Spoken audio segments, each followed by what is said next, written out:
Hello everyone. Institute of mathematical analysis में आप सभी का स्वागत है। आज हम जो टॉपिक डिस्कस करने जा रहे हैं वो रियल एनालिसिस का एक बहुत ही इंपॉर्टेंट टॉपिक है और उस टॉपिक का नाम है अकाउंटेबिलिटी ऑफ अ सेट। और उस टॉपिक में हम एक सब टॉपिक के बारे में डिस्कस करेंगे और उसका नाम है इक्विवेलेंट सेट। तो बेसिकली आज के वीडियो में हम कवर करेंगे कि इक्विवेलेंट सेट बेसिकली होता क्या है, इसे हम डिफाइन कैसे करते हैं, इसे डिनोट कैसे करते हैं, इसे और किस नामों से जाना जाता है और इक्वल सेट और इक्विवेलेंट सेट में डिफरेंस क्या है। और ये सारा टॉपिक आज हम इस वीडियो में अच्छे से कवर कर देंगे, तो वीडियो को एंड तक देखिएगा। और अगर आप इस चैनल पर नए हैं तो सब्सक्राइब जरूर कर लीजिएगा। तो बिना टाइम वेस्ट किए स्टार्ट करते हैं इक्विवेलेंट सेट। तो बेसिकली आप देख सकते हैं मैंने यहाँ पे डेफिनेशन इसका लिख रखा है। तो इक्विवेलेंट सेट बेसिकली होता क्या है? इक्विवेलेंट सेट दो या दो से ज्यादा सेट को कंपेयर करने का एक प्रोसेस है। तो इक्विवेलेंट सेट को हम कैसे कंपेयर करते हैं? मान लेते हैं कोई दो सेट है, एक सेट है ए और दूसरा सेट है बी। ये भी एक सेट है और ये भी एक सेट है। मान लेते हैं कि अगर इन दोनों के बीच में एक ऐसा फंक्शन मिल जाए, एक ऐसा फंक्शन कहां से कहां, ए से बी तक, या एक ऐसा फंक्शन बी से ए तक, कहीं से कहीं तक एक ऐसा फंक्शन मिलना चाहिए जो कि बाइजेक्टिव हो। बाइजेक्टिव कहने का मतलब एफ के पास दो प्रॉपर्टी हो, एक तो हो ये 1 1 और दूसरा ऑन टू। अगर कोई ऐसा फंक्शन मिलता है उन दोनों सेट के बीच में जो कि 1 1 भी हो और ऑन टू भी हो, तो हम कहेंगे कि ये दोनों सेट आपस में इक्विवेलेंट हैं।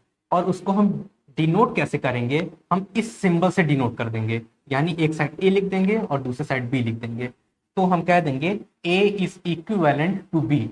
तो यही बेसिकली इसकी डेफिनेशन है और मैंने यहाँ पे इसी को लिख रखा है। तो यहाँ आप देख सकते हैं two sets A and B are said to be equivalent if there exist a bijection। there exist का मतलब कि एटलीस्ट एक मिलना चाहिए। एटलीस्ट एक बाइजेक्शन अगर मिल जा रहा है तो आप उन दोनों सेट को इक्विवेलेंट सेट कह देंगे, और अगर नहीं मिल पा रहा है तो आप उन दोनों सेट को इक्विवेलेंट नहीं कह पाएंगे। तो there exists a bijection that is 1 1 and onto function from set A to B। यानी देखिए यहाँ पे मैंने वही चीज बताया है कि एक ऐसा f मिल जा रहा है, एक ऐसा फंक्शन मिल जा रहा है जो कि 1 1 भी है और ऑन टू भी है, और कहां से कहां है, a से b है। और या फिर आप b से a भी ले सकते हैं, तो कोई फर्क नहीं पड़ेगा। तो अगर एक ऐसा बाइजेक्शन मिल जा रहा है तो उन दोनों सेट को a और b को हम कहेंगे कि वो एक इक्विवेलेंट सेट है, और इसको ऐसे डिनोट करेंगे। अब इक्विवेलेंट सेट को कुछ और नामों से भी जाना जाता है।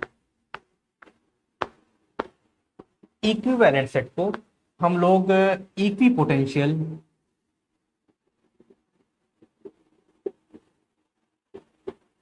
इक्विपोटेंशियल सेट, इक्विन्यूमरल सेट,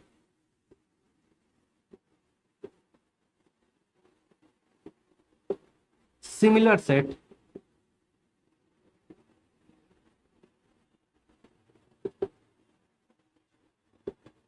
तो इक्विवेलेंट सेट को इन तीन नामों से भी जाना जाता है। तो ये तीन नाम आप ध्यान में रखिएगा। और सिमिलर सेट इसके लिए बहुत ज्यादा यूज होता है। तो इक्विवेलेंट सेट को चार तरीके से हम कह सकते हैं, या तो इसको इक्विवेलेंट कहें, या तो इक्विपोटेंशियल कहें, या इक्विन्यूमरल कहें, या फिर सिमिलर कहें। तो ये है इक्विवेलेंट सेट की डेफिनेशन, उसे डिनोट कैसे करते हैं और उसे किस किस नामों से जाना जाता है। अब हम ये समझेंगे कि हम कैसे पहचाने कि कोई सेट किसी दूसरे सेट के इक्विवेलेंट है या नहीं है। तो सबसे पहले हम आपको एक चीज बताते हैं, कार्डिनैलिटी क्या होता है। तो मान लेते हैं कोई एक सेट है ए में 5 एलिमेंट है, 1 2 3 4 5। ए की कार्डिनैलिटी कहने का मतलब क्या है कि ए में कितने एलिमेंट्स हैं। देखिए किसी भी सेट की कार्डिनैलिटी क्या होती है, उस सेट में जितने भी नंबर ऑफ एलिमेंट्स हैं वही उसकी कार्डिनैलिटी हो जाती है। और उसको डिनोट करते हैं, मॉड ए कर दीजिए, या इसको कार्डिनैलिटी ए करते हैं, या फिर इसको इस तरह से भी एक्सप्रेस करते हैं, कार्ड ए। तो यहाँ पे देखिए ए में कितने एलिमेंट है, ए में यहाँ पे 5 एलिमेंट हैं, तो कार्डिनैलिटी ऑफ ए क्या हो जाएगा, 5 हो जाएगा। और मान लेते हैं एक और सेट ले लेते हैं B, A E I O you. ये मैंने सेट ऑफ वॉवेल्स ले लिया। अब यहाँ कार्डिनैलिटी ऑफ बी को ऐसे डिनोट करेंगे, कार्डिनैलिटी ऑफ बी। ये क्या हो जाएगा, बी में कितने एलिमेंट्स है, बी में भी 5 एलिमेंट्स हैं, तो यहाँ पे इसकी कार्डिनैलिटी भी 5 ही हो जाएगी। अब देखिए हम कैसे समझेंगे कि कोई सेट किसी दूसरे सेट के इक्विवेलेंट है या नहीं है। तो सबसे पहले आप उन दोनों सेट का कार्डिनैलिटी देखिए। अगर कार्डिनैलिटी इक्वल हो जाता है तो वो दोनों सेट इक्वल हो जाएंगे, अदरवाइज इक्वल नहीं हो पाए, मतलब अदरवाइज वो इक्विवेलेंट नहीं कहलाएंगे। जैसे यहाँ पे देखिए ए जो है, ए में 5 एलिमेंट है, यानी कार्डिनैलिटी ऑफ ए क्या है, 5 है। बी में भी 5 एलिमेंट है, कार्डिनैलिटी ऑफ बी 5 है। अब यहाँ देखिए cardinality of A is equal to cardinality of B. अगर ये कंडीशन सेटिस्फाई होता है तो हम कहेंगे ए और बी इक्विवेलेंट हैं, अदरवाइज वो इक्विवेलेंट नहीं है। बेसिकली हम इसे कह कैसे रहे हैं, तो आप इस बात को समझिए। ये मान लेते हैं ये ए है और ये बी है। इसमें कौन कौन सा एलिमेंट है, 1 2 3 4 5। इसमें कौन कौन सा एलिमेंट है, ए ई आई ओ यू। इसमें भी 5 एलिमेंट है, इसमें भी 5 एलिमेंट है। और हमें क्या चाहिए, एक बाइजेक्टिव मैपिंग चाहिए, यानी 1 1 भी हो और ऑन टू भी हो। तो मान लेते हैं हम 1 को ए पे मैप करा देते हैं, 2 को ई पे, 3 को आई पे, 4 को ओ पे और 5 को यू पे। हम 1 को ए पे मैप करा दिए, 2 को ई पे करा दिए, 3 को आई पे करा दिए, 4 को ओ पे और 5 को यू पे। तो बेसिकली हम देख क्या रहे हैं, ये यहाँ का एक एलिमेंट यहाँ के एक एलिमेंट से एसोसिएट कर रहा है। इसका मतलब ये जो मैपिंग है, जिस मैपिंग के थ्रू हम कर रहे हैं, मान लेते वो एफ है, तो ये 1 1 मैपिंग है। ऑन टू कहने का मतलब क्या है कि देखिए बी का हर एक एलिमेंट का प्री इमेज ए में एग्जिस्ट कर रहा है। इसलिए हम क्या रहे हैं कि ये मैपिंग जो एफ है वो ऑन टू बी है। तो अगर हम इसको देखें, इस मैपिंग को देखें, तो ये 1 1 भी है और ऑन टू भी है। तो इस वजह से क्या हो रहा है, ये बाइजेक्शन हो रहा है और इस वजह से ये ए और बी दोनों इक्विवेलेंट हो जा रहे हैं। और अदरवाइज ये कंडीशन आपके पास है, आप बस देख लीजिए कार्डिनैलिटी इक्वल है या नहीं है। अगर कार्डिनैलिटी इक्वल है तो इक्विवेलेंट है, अदरवाइज इक्विवेलेंट नहीं है। अब कुछ एग्जांपल्स देखते हैं, एक और एग्जांपल, जिससे आपको कंसेप्ट और क्लियर हो जाए।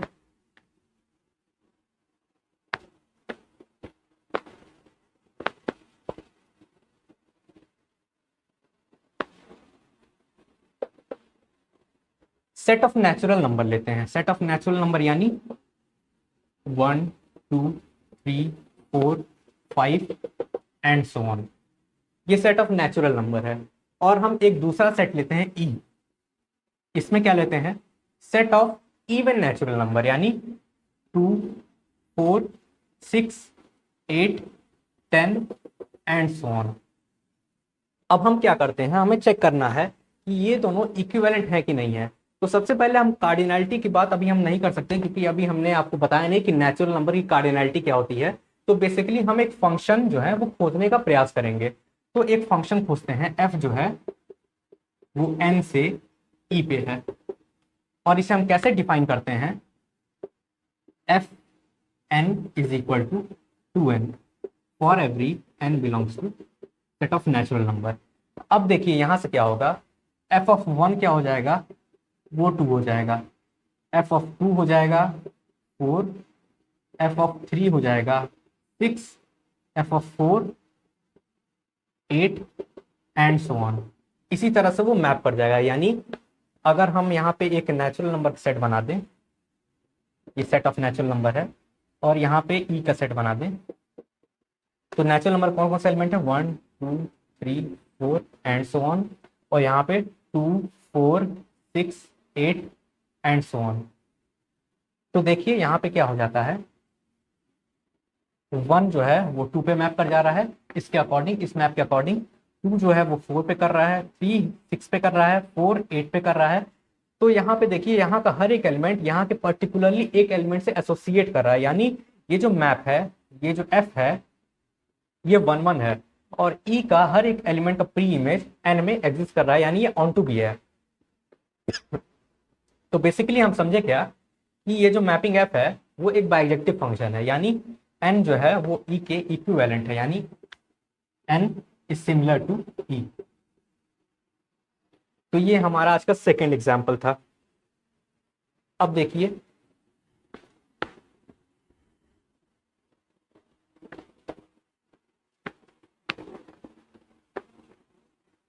देखिए इसमें बहुत कंफ्यूजन होता है कि इक्वल सेट और इक्विवेलेंट सेट दोनों में डिफरेंस क्या है।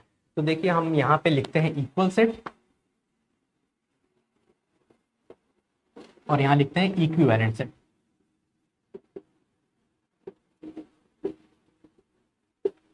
देखिए हम कोई दो सेट लेते हैं, ए और बी लेते हैं, और यहां भी दो सेट लेते हैं ए और बी। इन दोनों सेट को हम इक्वल तब कहेंगे जब यहाँ पे इक्वल टू लगेगा और यहाँ पे सिमिलर का साइन लगेगा।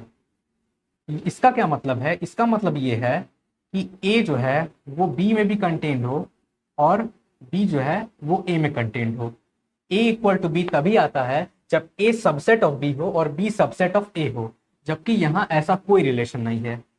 और इसको हम एक एग्जाम्पल से समझ सकते हैं। फॉर एग्जाम्पल हम ए ले लेते हैं, एग्जाम्पल 1 2 3, और बी भी ले लेते हैं 1 2 3।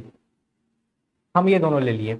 अब इसके बाद हम क्या करेंगे, देखिए यहां से क्या हो जाएगा, ए जो है वो बी का सबसेट भी है और बी जो है वो भी ए का सबसेट है। तो यहां से ए इज इक्वल टू बी हो सकता है। ये दोनों सेट इक्वल हैं। इसका कहने का मतलब क्या है, इसमें जो एलिमेंट्स हैं उनका नेचर एक तरह का है। यानी यहाँ भी 1 है तो यहाँ भी 1 होगा, यहाँ 2 है तो यहाँ भी 2 होगा, यहाँ 3 है तो यहाँ भी 3 होगा। लेकिन यहाँ ये कंडीशन नहीं है। यहाँ पे हम ले सकते हैं ए को 1 2 3 ले सकते हैं और बी को ले सकते हैं ए बी सी ले सकते हैं। तो यहाँ 1 और ए सेम नहीं है, इन दोनों का नेचर अलग अलग है, लेकिन ये दोनों एक तरह काम कर रहे हैं। तो यहाँ पे क्या हो रहा है, यहाँ पे हम कार्डिनैलिटी देख रहे हैं। यहाँ हमें कार्डिनैलिटी देखना है, ना कि एलिमेंट्स का नेचर देखना है। यहाँ कार्डिनैलिटी, ए की कार्डिनैलिटी 3 है, बी की कार्डिनैलिटी 3 है और ये दोनों इक्वल है, तो इसको इक्विवेलेंट कहेंगे। जबकि इसमें ऐसा कुछ नहीं है। कार्डिनैलिटी तो अलग बात है, लेकिन इसमें जो एलिमेंट्स हैं वो सेम होना चाहिए, तभी तो एक सेट दूसरे सेट के अंदर सबसेट फॉर्म करेगा या फिर सुपर सेट फॉर्म करेगा। एक तरह के एलिमेंट्स होना चाहिए। तो ये डिफरेंस है इक्वल सेट और इक्विवेलेंट सेट में। इक्वल सेट में क्या है, जो एलिमेंट्स होते हैं उनका जो नेचर होता है वो सेम होता है, जबकि इक्विवेलेंट सेट में नेचर सेम नहीं होता है। एलिमेंट्स के नेचर का इसमें कोई मतलब नहीं है, इसमें बस कार्डिनैलिटी से मतलब है, जबकि इसमें कार्डिनैलिटी से मतलब नहीं है, इसमें नेचर ऑफ एलिमेंट से मतलब है। तो ये है डिफरेंस इक्वल सेट और इक्विवेलेंट सेट का। तो होप आप लोग को अच्छा लगा होगा ये लेक्चर और समझ में आया होगा इक्वल सेट और इक्विवेलेंट सेट में डिफरेंस क्या है, इक्विवेलेंट सेट कहते किसको है, इसका डेफिनेशन क्या है, इसकी प्रॉपर्टीज क्या है। तो इसी के साथ हम इस वीडियो को रैप अप करते हैं, और अगर आप इस चैनल पर नए हैं तो इसको सब्सक्राइब करना ना भूलें। मिलते हैं नेक्स्ट लेक्चर में। Have a nice day.